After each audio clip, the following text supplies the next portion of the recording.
41 மரணத்துக்கு யார் காரணம்? செந்தில் பாலாஜி மேல வீண் பழி சுமத்துறாரு.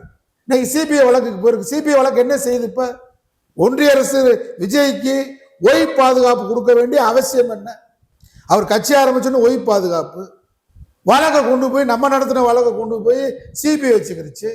விசாரணைக்கு பொழுதனைக்கு கூப்பிட்டீங்க, 24 ஹவரும் கூப்பிட்டீங்க. 6 மணி நேரம் 7 மணி நேரம் சிபிஐ என்ன விசாரணை? அங்கேதான் பேரம் பேசப்பட்டது. அதனாலதான் அவர் கன்ஃபார்ம் நம்ம ஆட்சிக்கு வரும்னு சொன்னார். என்ன ரசிகர்கள் அலைன்னா ஒரே அலை இருக்கணுங்க. ராஜீவ்காந்தி படுகொலை நடந்துருச்சு.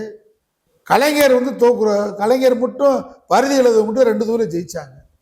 அது திமுக ஸ்ட்ராங்கான இடம்.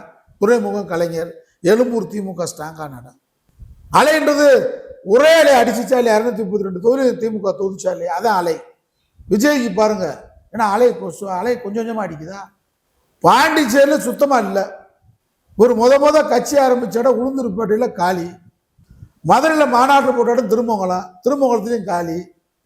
கரூர்ல 41 பேர் செத்தாங்க, அங்கேயும் காலி. இங்கெல்லாம் அலை இல்லையே. 8 மாவட்டத்தில் விஜய்க்கு அலை. அங்க ரசிகர்களே இல்லையா? அங்க குட்டீஸே இல்லையா? அங்க ஐடி ஊழியரே இல்லையா?